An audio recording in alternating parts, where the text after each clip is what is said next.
आ जाओ भैया, शुरू कर लेते हैं। Class 12th macro economics chapter number 11 foreign exchange rate. ठीक है, तो बेसिकली क्लास 12th में मैक्रो इकोनॉमिक्स का हमारा नेशनल इनकम एंड एग्रीगेट के पूरे वीडियोस हैं ऑनलाइन में, और एक और चैप्टर का है and that one is government budget and the economy.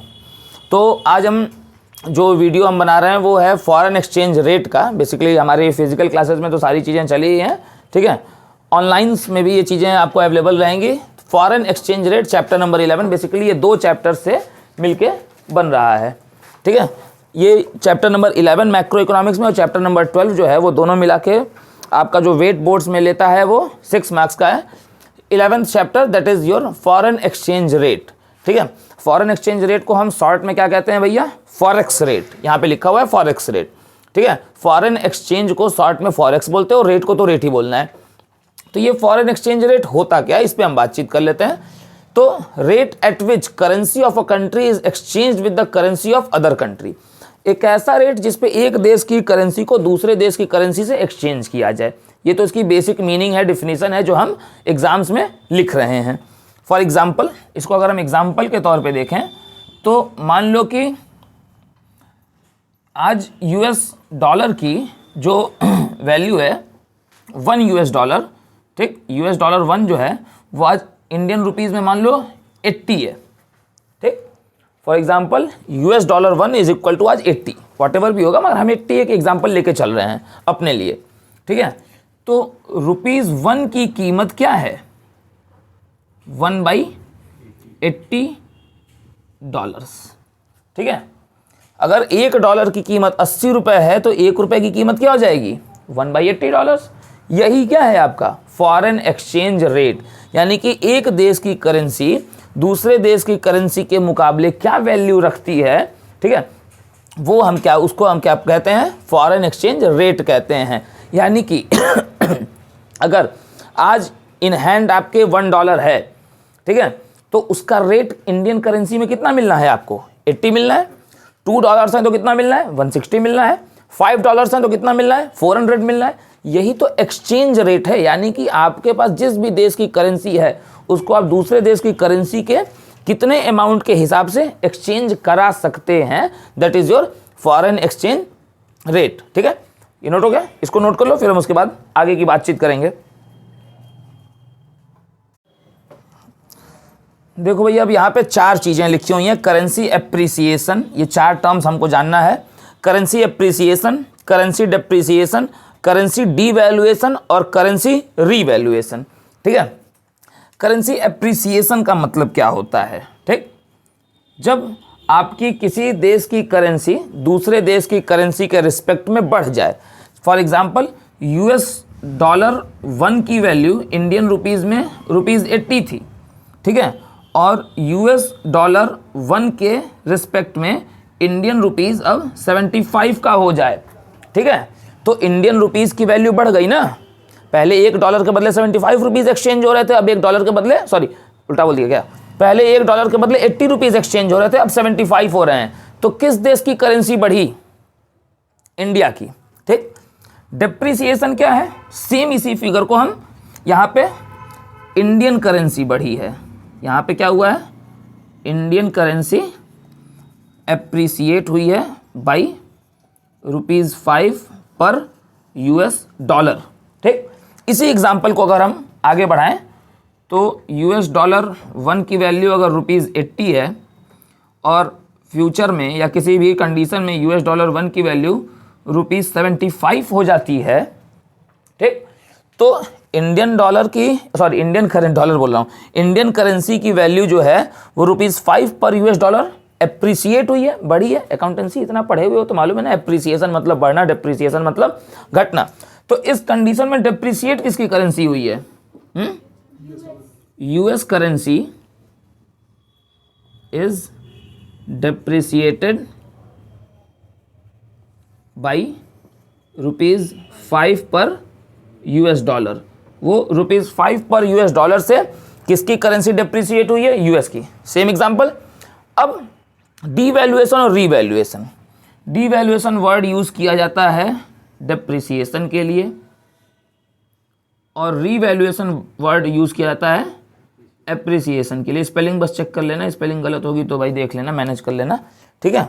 ये डबल पी लगेगा कि सिंगल लगेगा, चेक कर लो तो। डबल पी है, ठीक है। तो डेप्रिसिएशन और एप्रिसिएशन, सर अब डेप्रिसिएशन और एप्रिसिएशन के लिए ही फिर दो नए वर्ड क्यों हैं? जब ऑलरेडी हम यहाँ पे पढ़ चुके हैं डेप्रिसिएशन एप्रिसिएशन, तो फिर ये दो वर्ड हमारे डेप्रिसिएशन या एप्रिसिएशन के लिए क्यों हैं? तो डिवैल्यूएशन और रीवैल्यूएशन जो ये दोनों चीजें हैं, ये होती हैं बाई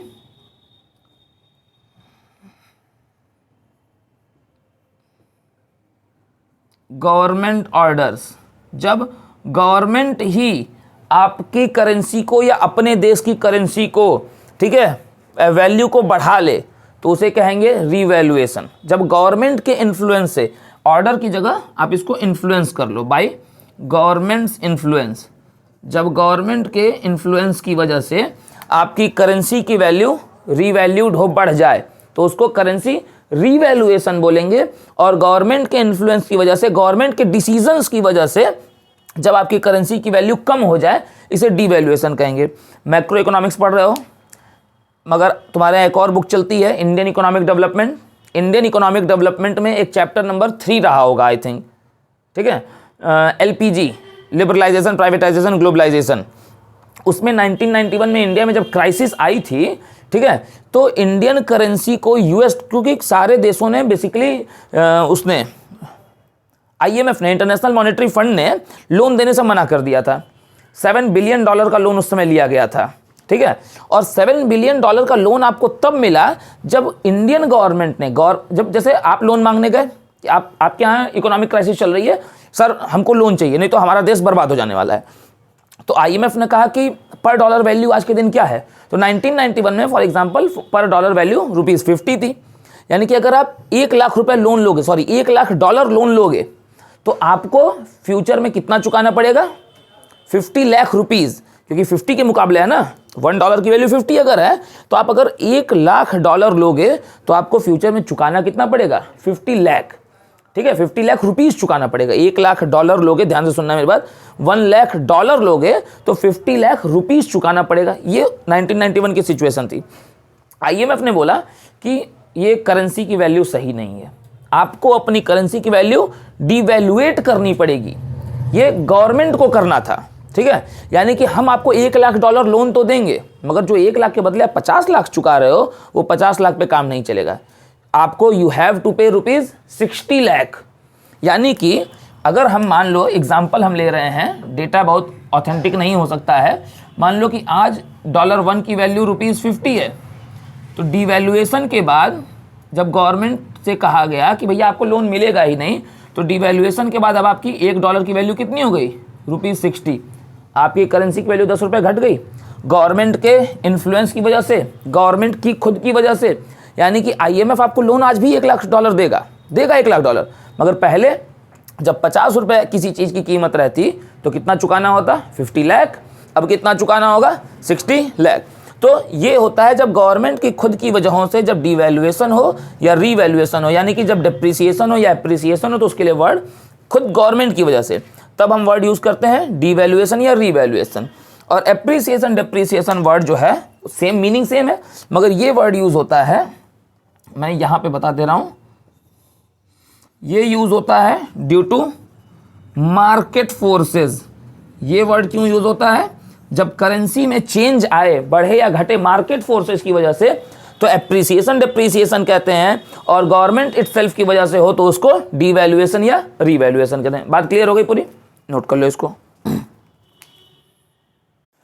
हाँ, आ जाते हैं भाई, करेंसी के डिप्रिसिएशन और एप्रिसिएशन का इफेक्ट क्या पड़ना है देश की इकोनॉमी के ऊपर, ठीक है। तो एक्सपोर्ट्स जो होते हैं वो बढ़ जाते हैं जब करेंसी डिप्रिसिएट होती है तो, और जब करेंसी एप्रिसिएट होती है तो एक्सपोर्ट्स कम हो जाते हैं। एक्सपोर्ट कहते किसे हैं? जब हम गुड्स मंगाते हैं या जब हम गुड्स बाहर भेजते हैं, बाहर भेजने को, ठीक है। तो जब आपके करेंसी की वैल्यू डिप्रिसिएट हो जाएगी, वैल्यू कम हो जाएगी, तो आपका एक्सपोर्ट बढ़ जाएगा। सर क्यों? ये बात तो समझ के परे है, ठीक। एक मिनट आगे देखते हैं। तो आपके करेंसी की वैल्यू जब डिप्रिशिएट हो जाएगी तो आपके गुड्स की demand with lower rate international market में बढ़ जाएगी, इसलिए आपका एक्सपोर्ट क्या हो जाएगा, राइज हो जाएगा। जब आपके करेंसी की वैल्यू मार्केट में क्या हो जाएगी, अगर इंक्रीज कर गई, अप्रिशिएट हो गई, तो अब सेम आपका इंडिया का प्रोडक्ट मार्केट में अब ज़्यादा प्राइस पे बिक रहा है इंटरनेशनल मार्केट में, फॉरेन मार्केट में, तो इसलिए आपके एक्सपोर्ट्स क्या हो जाएंगे सर, डिक्रीज कर जाएंगे। ठीक है, ये फंडा समझ में आया, ये लॉजिक समझ में आया ना।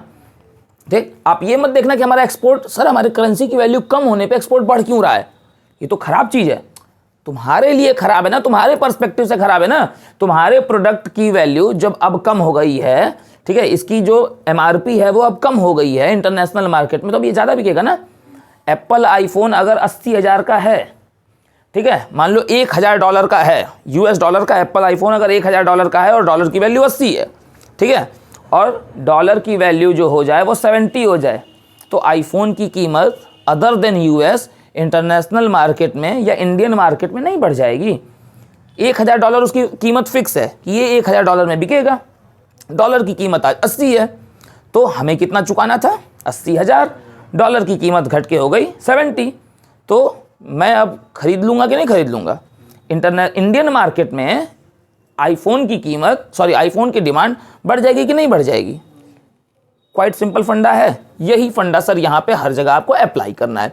एक्सपोर्ट्स के आपके क्या होंगे, डिप्रिसिएशन के टाइम इंक्रीज होंगे, अप्रिसिएशन टाइम डिक्रीज होंगे।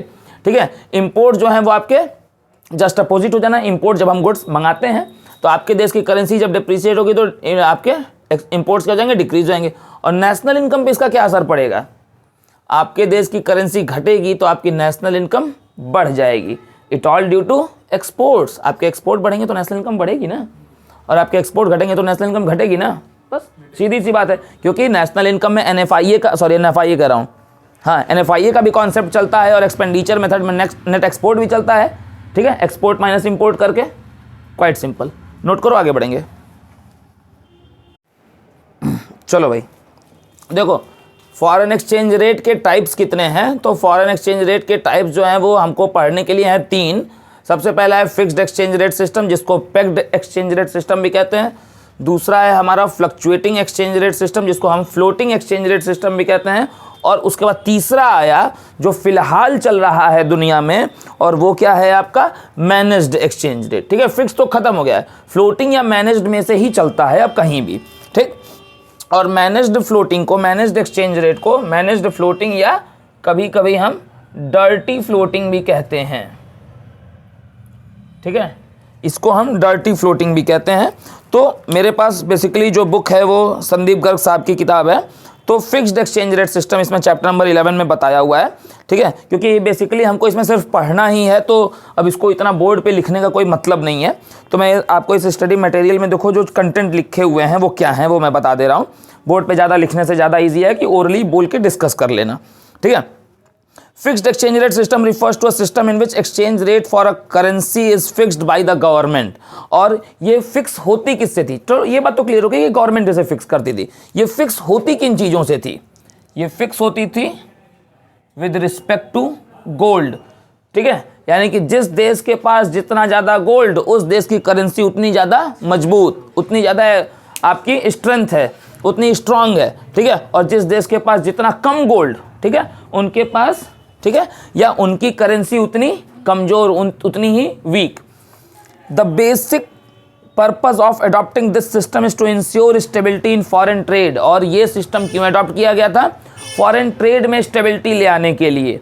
ठीक है, एंड कैपिटल मूवमेंट्स, और जो कैपिटल एसेट्स के मूवमेंट्स थे उसको इंश्योर करने के लिए कि जितना ज़्यादा गोल्ड रहेगा उतना ज़्यादा, भाई सबसे ज़्यादा अगर गोल्ड मान लो फॉर एग्जांपल इंडिया के पास है, ठीक, तो सबसे ज़्यादा हर दूसरे दुनिया के बाकी दूसरे देश सबसे ज़्यादा ट्रेड किससे करना चाहेंगे, इंडिया से करना चाहेंगे। ठीक है, to achieve stability government undertakes to buy foreign currency. ठीक है, और ये फॉरेन करेंसी, हम स्टेबिलिटी पाने के लिए हमें क्या चाहिए, फॉरेन करेंसीज को हमें अपने पास रखना है।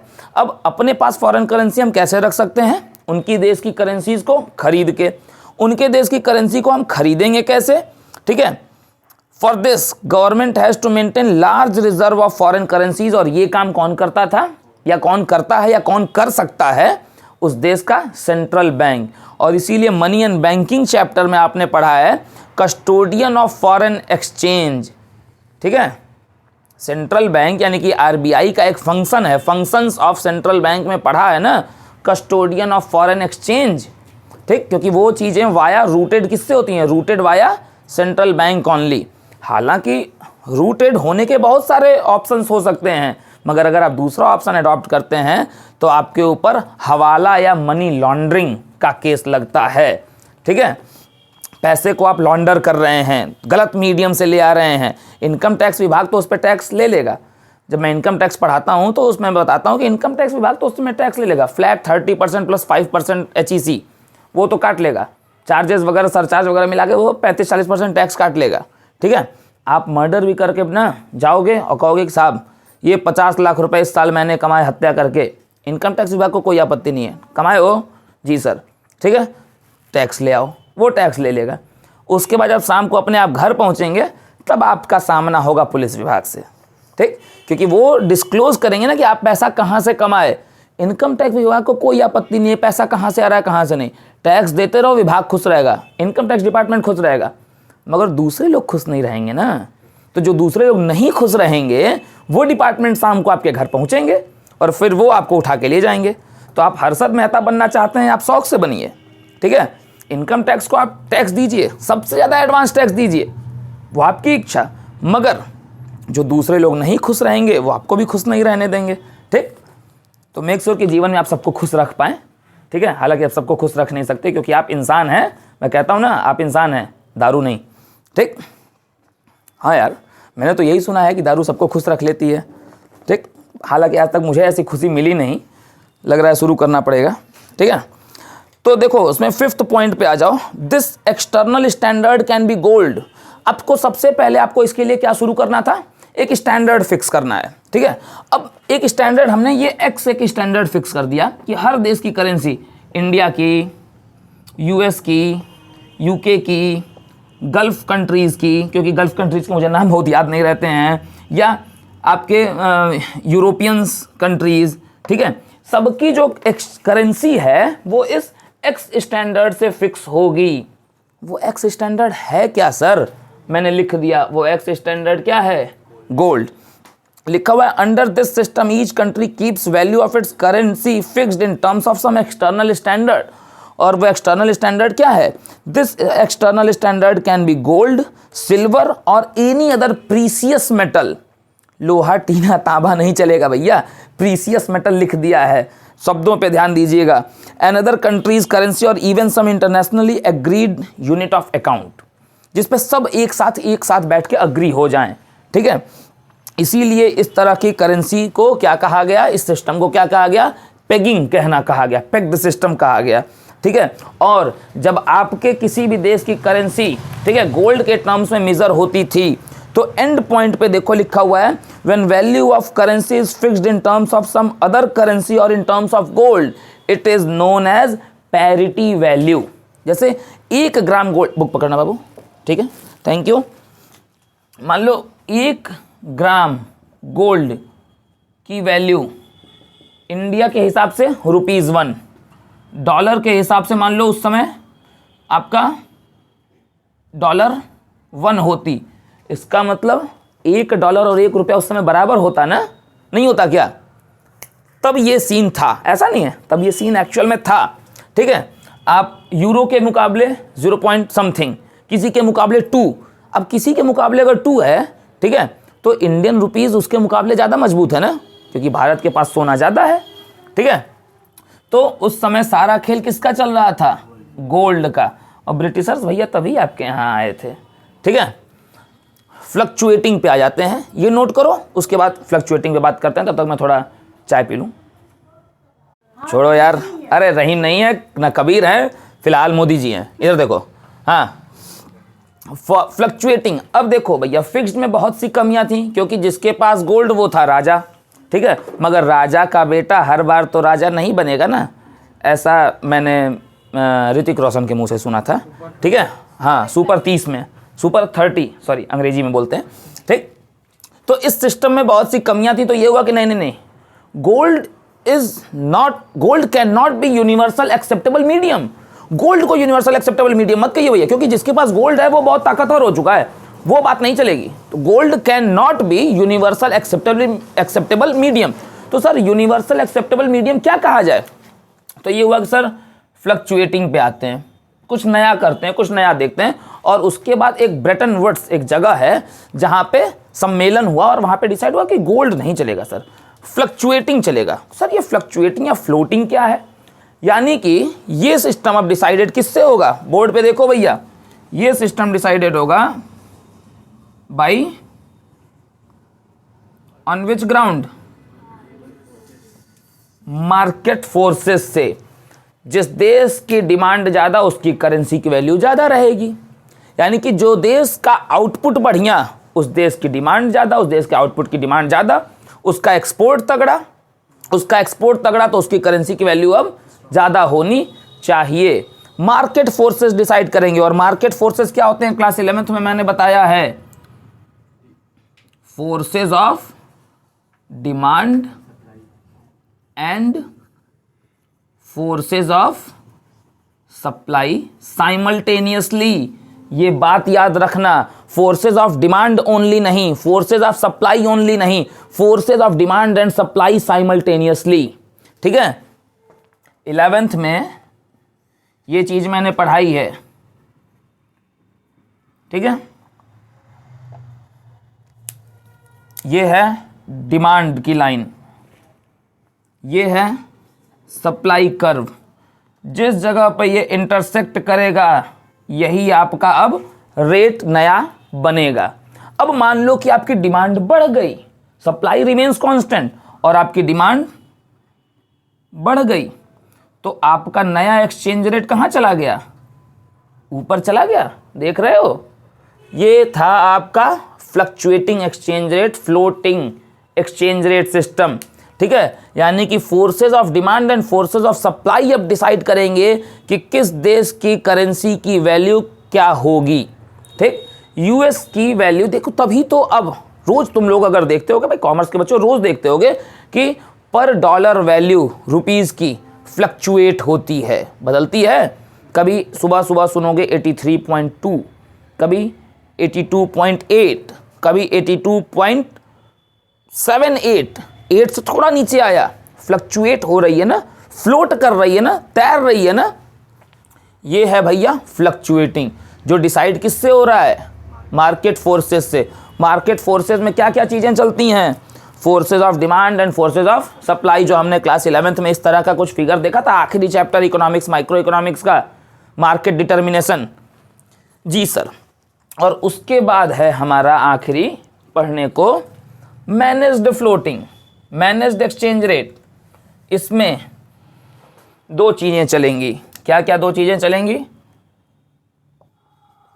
मार्केट फोर्सेस, जो कि आखिरी सच बन गया था इस दुनिया का, जो कि है, जो चल रहा है, प्लस क्या मैं लिख रहा हूं? गवर्नमेंट इन्फ्लुएंस, सरकार का प्रभाव। ठीक है, वो भी डिसाइड करेगा। डिसाइड कर लिया भैया, रसिया ने डिसाइड कर लिया हमको यूक्रेन से संबंध नहीं रखने हैं। ठीक, पूरा देश, पूरी दुनिया, होल वर्ल्ड, ठीक है, इंक्लूडिंग यूरोप, ठीक है, पूरी दुनिया अभी कोविड से निकली है और अभी अपना स्ट्रगल शुरू की है, अभी अपनी इकोनॉमी को बढ़ा रही है। चाय पी लूं? ठीक है, तब तक रसिया ने कहा कि हमको फर्क नहीं पड़ता है। पूरी दुनिया इस चक्कर में कि यार हमारा 2 साल तो हमारा बर्बाद गया, हमारा 2 साल क्या गया? बर्बाद गया। हमको तो भैया आगे बढ़ना है, बूस्ट करना अपनी इकोनॉमी को, हमारी इकोनॉमी। क्योंकि जो विपक्ष हर देशों में बैठा हुआ है वो पूछ रहा है सरकार से, पिछली साल ग्रोथ रेट क्या थी मोदी जी? ठीक, तो हर आदमी तो लगा पड़ा है अपने देश की इकोनॉमी को बूस्ट कराने में। रसिया को फर्क नहीं पड़ता है, वो काम तो यूक्रेन को मारेंगे। गवर्नमेंट इन्फ्लुएंस, मार्केट फोर्सेस तो आपका साथ दे ही रहे हैं, वो तो आपकी करेंसी को अप या डाउन करवा ही रहे हैं आपकी काबिलियत के हिसाब से। ठीक है, इसीलिए जो करंट सिचुएशन है इंडिया की, इंडिया के पास इतिहास में अभी तक का सबसे ज्यादा फॉरेन एक्सचेंज रिजर्व इस समय फिलहाल भारत के पास रखा हुआ है। इंडिया में 2014 के पहले जितना अमाउंट का फॉरेन एक्सचेंज रिजर्व था, उससे कहीं ज्यादा फॉरेन एक्सचेंज रिजर्व आज भारत के पास है। भले से आज यूएस डॉलर के मुकाबले आपके रुपीस की वैल्यू कुछ भी हो, मगर आपकी इकोनॉमी दुनिया की इस समय कौन से नंबर पे चल रही है? बिजनेस के मामले में बताओ, मार्केट में बताओ, फोर्थ है या थर्ड है? मैं भी श्योर नहीं हूं, फोर्थ है शायद, फोर्थ या फिफ्थ है ना, फोर्थ है। हाँ, और आपका टारगेट है थर्ड बनने का, $5 ट्रिलियन का। ये मोदी जी बोला था मोदी जी ने बोला था ना, ठीक है, 5 ट्रिलियन का ये आपका टारगेट सेट है। वो किस वजह से हो पाएगा? It's all due to market forces. आप अपने यहाँ, मोदी जी ने बोला था ना, मेक इन इंडिया, ठीक है, कुछ मत कर पाओ यार, एकदम यूजलेस रहो, इतना प्रोडक्शन कर दो, आउटपुट होगा तो ऑल ओवर वर्ल्ड आपकी डिमांड होगी ना। चीप प्रोडक्शन जब आपके देश में होगा, जैसे चाइना में हो रहा था एक समय, ठीक है, तो जब चीप प्रोडक्शन होगा, जब सामान बनेगा ही सस्ता, तो पूरी दुनिया में बिकेगा भी सस्ता है।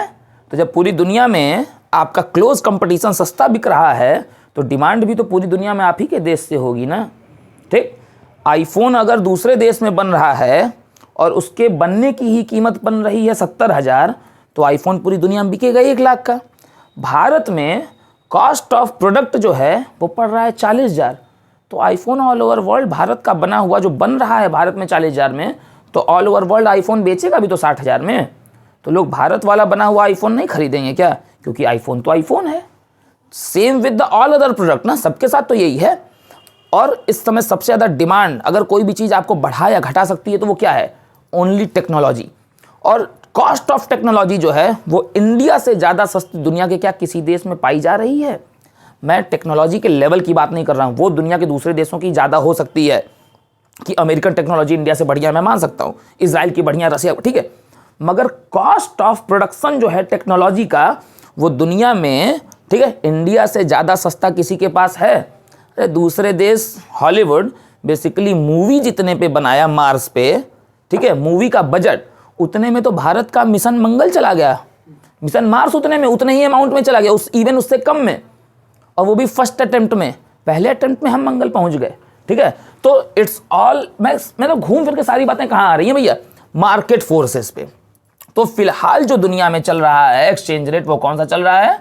फ्लक्चुएटिंग, ठीक है। और कभी कभी बीच बीच में गवर्नमेंट इन्फ्लुएंस अपना कर देती है, तो इसीलिए उसको हम मैनेज्ड फ्लोटिंग कहते हैं। ये मैनेज्ड फ्लोटिंग है, ठीक है। तो जिन लोगों को ये मैनेज्ड फ्लोटिंग नहीं पसंद आती है, वो लोग कहते हैं सर ये तो डर्टी फ्लोटिंग है। बात समझ में आ गई?